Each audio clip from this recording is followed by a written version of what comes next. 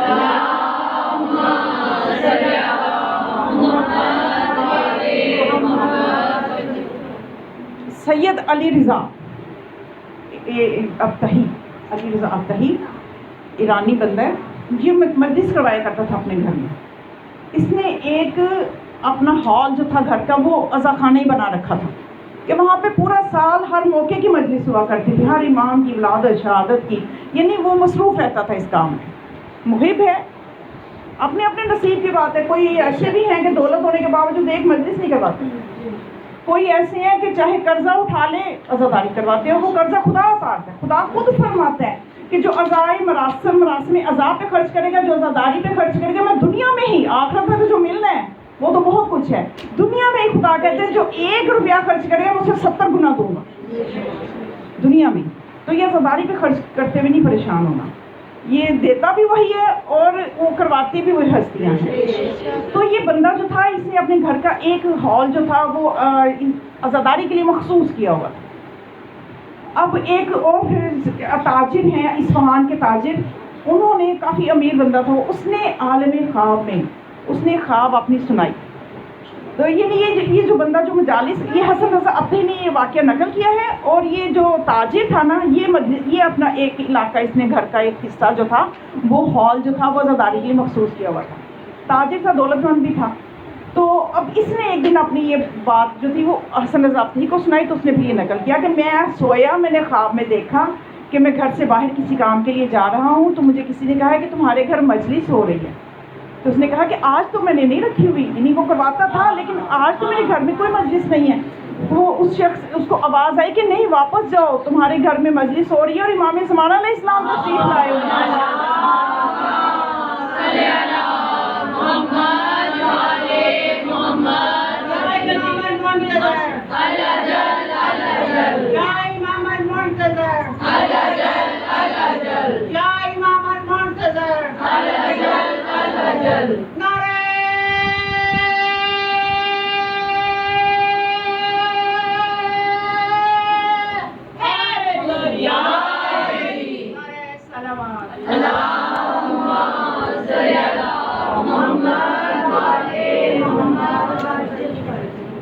تو میں عرض کر رہی تھی کہ وہ شخص جو تھا اس نے جب یہ سنا تو اس کو بھی یہ کہا کہ تم احترام سے، بے شک تمہارا اپنا گھر ہے لیکن اس وقت احترام سے داخل ہونا، اس لیے کہ امام علیہ السلام وہاں موجود ہے تمہارے گھر. اب یہ بہت احترام سے، بہت سمجھے عاجزی کے ساتھ ہی اپنے گھر میں داخل ہوا. اس نے دیکھا، اس نے پہچان لیا، اس نے دیکھا کہ جو باروب شخصیت، سب سے نمایاں، چہرے پہ نور، یہ، اور اس نے یہ بھی ساتھ اس کے ذہن میں آیا کہ میں نے ان کو پہلے بھی کہیں دیکھا ہے. تو وہ پہلے تو ان کی زیارت سے مسرور ہوا، اس کے بعد ہمت کر کے نزدیک گیا اور سلام کرنے کے بعد کہا کہ آقا مولا، میں نے آپ کو پہلے بھی کہیں دیکھا ہے. تو انہوں نے فرمایا کہ ہاں، جب تم حج کرنے کے لیے گئے تھے اور مکہ میں تم نے مجھے جب وضو کرنے کے لیے جانا تھا اور تم نے اپنے لباس اور مفاتی 2 چیزیں اٹھائی ہوئی تھی اور تم یہ سوچ رہے تھے کہ میں مفاتی کو کہاں رکھوں، لباس کے اوپر رکھوں، وضو کرنے جانا تھا تو اوپر کی عبا وغیرہ کو چادر اتاری ہوگی. تو اب تم نے اپنے لباس، وہ کپڑوں کو، جو تمہارے پاس چادر تھی، تمہیں سمجھ نہیں آ رہی تھی کہ مفاتی کو اس کے نیچے رکھوں کہ اوپر رکھوں، تو میں نے کہا تھا کہ مفاتی کو اپنے اس چادر کے نیچے رکھ کے جاؤ. جب سارا اس کو یاد کروایا تو اس نے کہا بالکل، میں قربان جاؤں، میں نے آپ کی وہاں پہ زیارت کی تھی. تو پھر اس کے بعد کہنے لگا کہ میں نے مولا سے ہمت کر کے پوچھے کہ مولا آپ کا ظہور کب ہے؟ آپ کا ظہور کب ہوگا؟ تو فرمایا کہ میرے چاہنے والوں سے کہہ دو کہ میرا ظہور جلد ہونے والا ہے۔ اور پھر ساتھ ایک پیغام دیا، اب اس پیغام پہ ہم نے اپنا جائزہ لینا ہے۔ اگر تو کسی نے یہ چیز نہیں شروع کی تو واقعہ سننے کے بعد کر دے۔ یہ مولا کی طرف سے پیغام آیا ہے، مولا نے فرمایا میرے چاہنے والوں کو جا کے کہہ دو کہ جمعے کے روز دعائے ندبہ ضرور پڑھا کریں۔ یعنی یہ تیاری ہے ظہور کے لیے کہ ہم پتہ نہیں ہمارے اعمال میں کیا کیا کمزوریاں ہیں جو مولا ہمیں کسی نہ کسی طریقے سے بتاتے رہتے ہیں۔ تو انشاءاللہ یہی میری کوشش ہوگی کہ امام کے واقعات کی روشنی میں کہ امام نے کیا چیزیں ہمیں ریفر کی ہیں کہ جو ہماری زندگیوں میں آنی چاہیے تاکہ امام کے ظہور کے لیے ہمارا حصہ ہو جائے، ہمارا بھی کچھ حصہ اس میں ہو جائے۔ تو امام کیا چاہتے ہیں؟ امام نے فرمایا میرا پیغام دے دو، میرے چاہنے والوں سے کہہ دو۔ اگر ہم پڑھ رہے ہوتے تو امام کو کہنا نہ پڑتا، یقیناً وہ دیکھ رہے ہیں کہ کتنی غفلت ہے دعائے ندبہ کی طرف سے، اور دعائے ندبہ ضروری ہوگی یقیناً، تو انہوں نے پیغام بھیجا ہے کہ جمعے کے دن دعائے ندبہ کم از کم جمعے کو ضرور پڑھیں۔ تو بس جنہوں نے نہیں پڑھی وہ شروع کر لیں امام کی خاطر، اگر وہ واقعی مخلص ہے کہ ہم اپنے امام کو اذیت میں نہیں رکھنا چاہتے، کیونکہ امام اذیت میں ہیں، وہ غیبت میں ہیں، اذیت میں ہیں۔ جس نے بھی امام کی غیبت میں امام کی زیارت کی ہے اسی عالم میں کی ہے کہ رو رو کے جیسے آنکھیں خون ہو گئی ہوں، آنکھیں خون ہو گئی ہوں، اس طرح سے زیارت کی ہے، کیونکہ امام کی حالت ہی ایسی ہے، ہر وقت روتے ہیں، اپنے جد مظلوم کے غم میں روتے ہیں، اور فرماتے ہیں کہ جد مظلوم جب آپ پہ ظلم ہو رہا تھا میں اس وقت نہیں تھا، اور اب انہیں کتنی جلدی ہوگی کہ میرا ظہور کی اذن ہو تو میں ان ظالموں سے بدلا لوں۔ تو امام کو اذیت میں ہے، اگر ہم اپنا کام شروع کر دیں تو امام اماد کی ہو جائے تو ظہور امام ہو جائے، امام کی اذیت کم ہو جائے۔ تو ہم چاہتے ہیں ہمارے امام اذیت میں نہیں چاہتے، اس لیے ہمیں اپنی پوری کوشش کرنی ہے۔ جیسے ہمارا کوئی عزیز بیمار ہو جس سے ہمیں واقعی محبت ہو تو ہم کتنی دعائیں کرتے ہیں، ہم کسی اور کا سنیں گے بیمار ہے تو جسٹ ایک جملہ اچھا اللہ صحت دے تو ہم آرام میں ہو جائیں گے، ہمیں کوئی تکلیف نہیں۔ کسی دور کا سنیں گے نا وہ فلاں کا فلاں بیمار ہے، اچھا اللہ پاک صحت دے بھائی میں دعا کروں گی انشاءاللہ، بس بات ختم۔ یہی اگر آپ کا اپنا بیٹا بیمار ہے، شوہر بیمار ہے، بھائی بیمار ہے، پھر بات یہی تو ختم نہیں ہوتی، پھر تو دے وظیفے پہ وظیفے، دعاؤں پہ دعائیں، صدقوں پہ صدقے۔ کہ امام ہمارے اتنے بھی نہیں کچھ لگتے، ہمیں اپنے بھائی جتنے، اپنے باپ جتنے بھی عزیز نہیں ہیں، وہ روحانی باپ ہیں سب کے۔ تو پھر ہم کیسے دعوے کرتے؟ دعوے تو ہم اتنے بڑے کرتے ہیں کہ مولا آپ آ جائیں، مولا ہم آپ کے لیے یہ کریں وہ کریں، ہم استغاثے کریں، صرف 15 شبان کو ہم سمجھتے ہیں حق ادا کر دیے، نہیں، ہر لمحہ متمسک رہنے کی ضرورت ہے، اہل البیت علیہ السلام سے ہر لمحہ متمسک رہنے کی ضرورت ہے۔ برائے تعجیل امام زمانہ بآواز بلند صلوات، اللہم صل علی محمد و آل محمد۔ برائے حصول معرفت امام زمانہ بآواز بلند صلوات، اللہم صل علی محمد و آل محمد۔ اور ہمیں تیاری کس طرح کرنی ہے؟ ایک تو ہم دعائے ندبہ کو لے آئے، دوسرا ہم نے مجالس پہ توجہ کی، جتنے امور ہو سکے انشاءاللہ میں بیان کروں گی۔ اور ایک اور چیز واقعات کی روشنی میں جو امام سے ہم تک پہنچی ہے کہ ہمیں کیسا دیکھنا چاہتے ہیں کہ جب یہ میرے چاہنے والے اس لیول پہ ہو جائیں گے تو ظہور ہو جائے گا، اور وہ ہمیں واقعات کے ذریعے سے وہ چیزیں پہنچیں گی، ہمیں وہی تو نہیں ہوگی نا۔ اور امام یقیناً موجود ہیں، یقیناً ملاقات کرتے ہیں، اگر ہم نے بھی اپنے امام سے ملاقات کا شوق ہوتا تو ملاقات ہو گئی ہوتی، اس میں کوئی شک نہیں ہے، ملاقات ہو گئی ہوتی۔ جیسا بھی کسی کا معرفت کا لیول ہوتا ہے اسی لیول سے کسی کو اتنی معرفت ہوتی ہے تو خواب میں مل لیتے ہیں، اور خواب میں کوئی جو بھی ہے شیطان معصوم کا روپ نہیں دھار سکتا، اور جتنی کسی کی معرفت ہوتی ہے تو بالمشافہ مل لیتے ہیں۔ بڑے بڑے واقعات ہیں، سینکڑوں ہزاروں کی تعداد میں واقعات ہیں، کس کس کو جھٹلائیں گے؟ امام ایک حقیقت ہیں، ان کا وجود ایک حقیقت ہے۔ تو آج اگر ہم نے بھی تھوڑی سی محنت کر لیں، ابھی بھی وقت ہمارے ہاتھوں میں، ابھی بھی کچھ نہیں نکلا، ابھی بھی ہم زندہ ہیں، سانسیں لے رہے ہیں، زندگی ہمارے ہاتھ میں ہے، ابھی بھی ہم کوئی ایسا عمل وظیفہ کریں تو امام سے ملاقات کر سکتے ہیں۔ اور جنہوں نے یہ محنتیں کی ان کی ملاقات ہو گئی۔ ایک شخص تھا، اسے بہت شوق تھا میں امام سے ملوں، ہمیں بہت شوق نہیں ہے نا، ہمیں شوق ہے، ہمیں بہت شوق نہیں ہے، اور وہ اس چیز کے لیے بہت محنت کرتا تھا کہ میری اپنے امام سے ملاقات ہو جائے۔ اس نے اس چیز کے لیے علم رمل سیکھا، کسی نے اسے کہا علم رمل سیکھو، اس سے تمہیں پتہ چلے گا امام کہاں پہ ہے تو جا کے مل لو۔ کبھی اس نے علم جفر سیکھا لیکن ملاقات نہیں ہوئی۔ ایک دن وہ کسی جگہ محفل میں موجود تھا، کسی نے آ کے اس سے کہا وہ فلاں بازار میں چلے جاؤ، فلاں جو ہے لوہار اس کی دکان پہ امام موجود ہے. وہ تو ایسے دوڑ کے گیا، اسے اور کیا چاہیے، وہ تو سالوں سے انتظار ہی اسی بات کا کر رہا تھا. اتنی محنت اس نے کی تھی کہ مجھے مولا ملے، اور مولا نے اس کو ملاقات کرنی تھی اس سے، اس کی محنت کامیاب ہو گئی. اور وہ جب بتائی ہوئی جگہ پہ گیا تو وہ ایک قفل والے کی دکان تھی، وہ تالے بناتا تھا اور ان تالوں کو پھر وہ بیچتا تھا، یا خراب تالوں کو ٹھیک کرتا تھا، پرانے تالوں کو خرید کے نیا بناتا تھا، جو بھی اس کا کام اس قسم کا تھا. اب یہ جب اس دکان پہ پہنچا تو اس نے دیکھا کہ وہاں امام موجود ہیں، تشریف فرما ہے.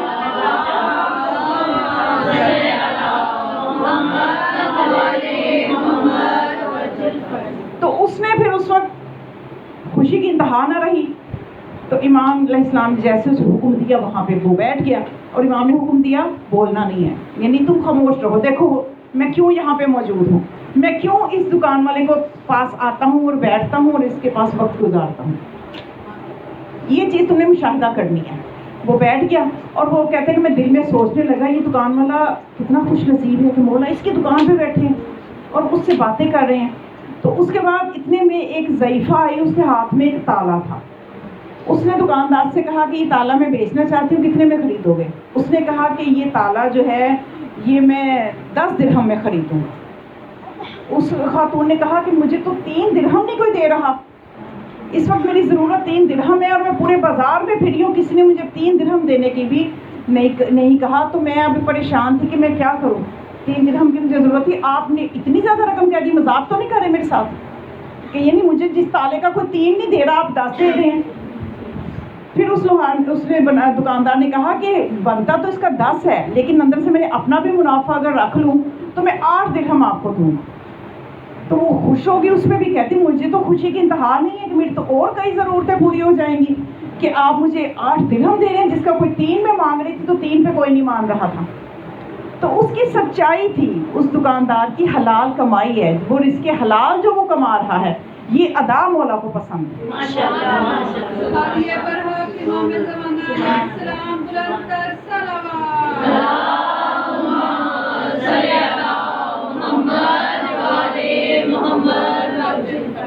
یہ امام علیہ السلام کو اس کی ادا پسند تھی کہ جس کی وجہ سے تو یہی مولا فرماتے ہیں کہ اگر تم میری زیارت کا شوق رکھتے ہو تو تمہیں اتنی پریشانی کی ضرورت نہیں کہ تم اعمال کرو، وظیفے کرو، لمبے لمبے چلے کاٹو، تم تزکیہ نفس کرو، رزق حلال پہ توجہ دو، تم اپنی تربیت کر لو. تو میں خود تمہیں جگہ بتاؤں گا میں کہاں پہ ہوں، میں خود ملنے آ جاؤں گا. بہت سے واقعات ہیں امام خود جاتے ہیں ملنے. تو اس میں یہ طلب پہلے اپنے اندر ہمیں پیدا کرنی ہے کہ ہم اپنے زمانے کے امام کی معرفت پیدا کریں، زمانے کے امام کے لیے محبت پیدا کریں. جب تک محبت پیدا نہیں کریں گے تو ہماری زبانی کلامی کے دعوے ہمیں کچھ بھی نہیں دیں گے، ہمیں بالکل بھی قرب نہیں دے پائیں گے. اور بس پھر میں نے آج تو بہت ہی سادہ پڑھ دی، ورنہ فضائل میں بھی بیان کرتی ضرور ہوں، لیکن آج کی مجلس میں فضائل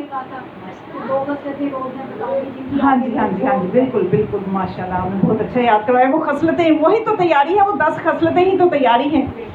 2 میں نے کل بتائی تھی کہ جن کے دل میں آئمہ کی محبت ہوتی ہے ان کے اندر اثرات اس کے نظر آتے ہیں. ہر عمل کا کوئی اثر ہوتا ہے نا، ہر ایکشن کا ری ایکشن ہوتا ہے.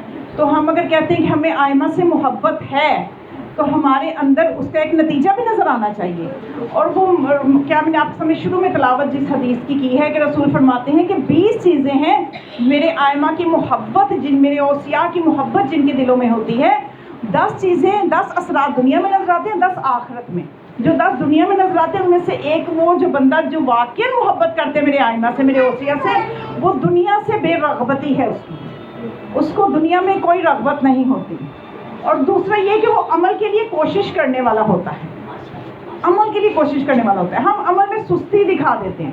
مثلاً عام دیکھی گئی یہ چیز ہے کہ اگر پانی نہیں آ رہا، نماز کا وقت ہے، پانی نہیں آ رہا، تو کوشش کریں کہ کہیں سے پانی کا بندوبست کریں، کسی عزیز کے گھر جو نزدیک ہے وہاں چل جائیں، نماز کو قضا سے بچائیں. لیکن ہاتھ پہ ہاتھ رکھ کے بیٹھے رہیں گے چلو جب آئے گا تو پڑھ لیں گے، چاہے قضا ہو جائے. یہ میری آنکھوں سے دیکھا مشاہدہ ہے جو میں عموماً دیکھتی ہوں. لیکن مومن کو چین نہیں آئے گا. مومن جیسے بھی کوشش کر کے اپنے عمل کو انجام دے گا کہ میں نے نماز کو قضا نہیں کرنا، پہلی تو اس کی کوشش ہوگی کہ میں نے اول وقت سے ہی نہیں نکالنا، اول وقت پہ پڑھنا ہے. اس کے بعد اس کی کوشش اگر اس میں ناکام ہو گیا، نہیں بندوبست ہوا پانی کا، تو قضاء تک وہ مرنے والا ہو جائے گا لیکن قضاء نہیں ہونے دے گا. کیونکہ نماز یہ میں آپ کو بتاؤں یہ واحد عبادت ہے، اس پہ انشاءاللہ ڈیٹیل میں بھی بات کروں گی. یہ واحد عبادت ہے، اس میں آپ کو کہیں رخصت نہیں ملتی. خدا آپ فقہ کے احکام دیکھ لیجئے کہ اگر آپ نے کھڑے ہو کے نہیں پڑھنی، بیٹھ کے پڑھ لیں، ارادے کی وجہ سے نہیں، کسی بیماری کی وجہ سے. یہ نہ آج کھڑے ہونے کا ارادہ نہیں تو آج بیٹھ کے پڑھ لوں. بیماری کی وجہ سے اگر آپ کھڑے ہو کے نہیں پڑھ سکتے بیٹھ کے پڑھو، بیٹھ کے نہیں پڑھ سکتے لیٹ کے پڑھو، لیٹ کے نہیں پڑھ سکتے اشارے سے پڑھو، اشارے سے نہیں پڑھ سکتے دل میں پڑھو. کہیں بھی آپ کو کوئی فقیہ یہ کہتا نظر نہیں آئے گا کہ قضا کر دو. حتیٰ کہ کوئی نوبت ایسی آئے گی کہ جس میں تیمم کرنا ہے تیمم کر کے پڑھو. کوئی نوبت ایسی آئے گی تیمم نہیں کر سکتے، ایسے حالات خراب ہیں. یہاں تو ہٹے کٹے لوگ نہیں پڑھتے نماز. میں حیران ہوں شریعت کیا کہہ رہی ہے اور ہم کیا کر رہے ہیں. اس ایک نماز کو لے لیجئے، کہاں سے وہ ثمرہ ہمیں اس ممبر سے ملا آج تک نمازی نہ ہو سکے. یہ پریشانی کی بات ہے، یہ غور کرنے کا مقام ہے، محل فکر ہے یہ کہ نماز میں غور کرتی ہوں. یہ واحد عبادت ہے. روزے میں آپ کو چھوٹ ملے گی، بیمار ہے نہ رکھو، بعد میں رکھ لینا جب صحت ملے گی. سفر پہ ہو نماز کم کر دو، قضا کی کوئی گنجائش نہیں. 2 رکعت پڑھ لو بھائی، مسافر ہو، اتنا سفر طے کیا، مسافر ہو 2 رکعت پڑھ لو. یہ نہیں میں خدا کے کہ میں یہ نہیں کہوں گا کہ تم نہ پڑھو تھکے ہوئے. یہ چیزیں غور کرنے کی کہ کیوں شریعت نماز پہ اتنا، اور ہم اسی کو ہی جا کے کبھی عزاداری سے لڑا رہے ہیں، کبھی جا کے کہہ رہے ہیں جی یہ مجلس سب سے لے کے نماز پڑھو. کیسے بیوقوفوں والے سوال ہیں. یہ معرفت کی کمزوری سے ہی چیزیں پیدا ہوتی ہیں. تو کیا ہے کہ وہ کوشش کرنے والا ہوتا ہے وہ بندہ. اثر اس آل محمد کی محبت کا اثر یہ ظاہر ہوتا ہے اس کے کردار سے، وہ عمل کے لیے کوشش کرنے والا ہوتا ہے. اور تیسری چیز راتوں کو بیداری، اسے نیند ہی نہیں آتی کہ نماز ایسا نماز شب رہ جائے. نماز شب کے لیے اتنی فکر ہوگی، سوچئے وہ فرض کے لیے کتنی فکر کرے گا. تو راتوں کو بیدار رہنے کا شوق عمل میں، اور اس کے علاوہ تقویٰ، اس کے اندر تقویٰ نظر آئے گا، تقویٰ والی زندگی اس کی ہوگی. یہ اثرات ابھی 4 اثرات ہیں، ان پہ بھی آج وقت نہیں رہا، کچھ مزید واقعات کی ذیل میں روشنی ڈالوں گی کہ یہ چیزیں جب اثرات ہیں ان کو ہم نے دیکھنا ہے معصومین کی سیرت کے آئینے میں، ان کے چاہنے والوں کی سیرت کے آئینے میں، کہ ان جو واقعاً ان کے چاہنے والے تھے انہوں نے کس طرح سے ان میں یہ اثرات ہمیں نظر آتے تھے. یہی اثرات ہمیں ابو ذر میں کیسے نظر آ رہے ہیں، یہی اثرات مالک اشتر میں کیسے نظر آ رہے ہیں، یہی اثرات ہمیں کربلا والے جو ساتھ گئے ان میں کیسے نظر آ رہے ہیں کہ کس طرح کے حالات ہیں، اور ان کی نماز شب قضا نہ ہو اور ہم اسی کربلا کا ذکر کر کے فرض نماز پہ لڑنے بیٹھ جائیں کہ مجلس افضل ہے کہ نماز افضل ہے. کیسا بے وقوفوں والا سوال ہے. مجلس اتنی لیٹ کر دیتے کہ نماز نہیں پڑھ جاتی. اندر ہی وقت نماز کا بھی خراب کرتے، رکھتے ہی ایسا وقت ہے. کیا کریں گے امام ایسی عزاداری کا؟ این مغرب کا وقت رکھ لیں گے، این ظہرین کا وقت رکھ لیں گے کہ چلو نماز قضا نہ ہوگی، کم از کم اول وقت تو نکلے، اول وقت تو نکل جائے نماز کا. یہ سب پلان آؤٹ آپ نے کرنا ہے. یہ بانیان ہے جو وقت کو دیکھیں اور ہر چیز کو دیکھیں کہ وہ اپنی جگہ صحیح جواب دیں ہوں کہ ہم نے تو یہ وقت رکھا تھا. عزاداری اتنے لاڈلے تھے کہ اس وقت پہ آئے. تو یہ سب چیزیں سے محمد علی محمد بلندر صلوات.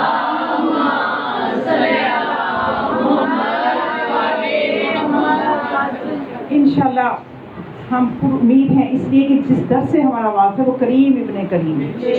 ہماری یہ غفلتیں بس ہم توبہ کر لیں. مومن کی علامت ہے، یہی ان 10 میں کیے بھی ہیں، وہ جلدی توبہ کرنے والا ہوتا ہے. جو اثرات میں سے ایک اثر یہ بھی ہے کہ جو آل محمد کا چاہنے والا ہوتا ہے وہ اپنے گناہوں سے توبہ کرنے والا ہوتا ہے، فوراً توبہ کر لیتا ہے. وہ آگے ہٹ درمی نہیں کرتا کہ نہیں میں نے یہ ایسے نہیں کیا تو میں ایسے کہ نہیں میرا یہ مطلب تھا. وہ دیکھتا ہے کہ غلطی ہے تو ہاں جی یہ ہو گئی، آئندہ نہیں ہوگی، یا اللہ معاف کر دے. اللہ سے بھی معافی مانگ لی، مولا سے بھی معافی مانگ لی تو کھاتا صاف رہتا ہے. تو یہ ہمارے پہ ہے کہ ہم اپنے آپ کو کس طرح سے ہم اپنے آپ کو بیلنس کرتے ہیں، کس طرح سے چھوٹی سی زندگی سے اپنی لمبی ہمیشہ کی نہ ختم ہونے والی زندگی کو کیسے ہم بناتے ہیں. تو بس مولا ہمیں توفیق دے، معرفت دے، ہمیں عزاداری کی حقیقی معرفت دے، ہمیں صحیح طرح سے اپنے علوم کی معرفت دے، اپنی سیرت کی معرفت دے. تو بس مومنات آج اس مجلس کا، آج اس فرش عزا پہ ہم نے اپنے زمانے کے امام کو جناب سیدہ کو جو پرسہ دینا ہے، ان کی پوتی سکینہ کا پرسہ دینا ہے.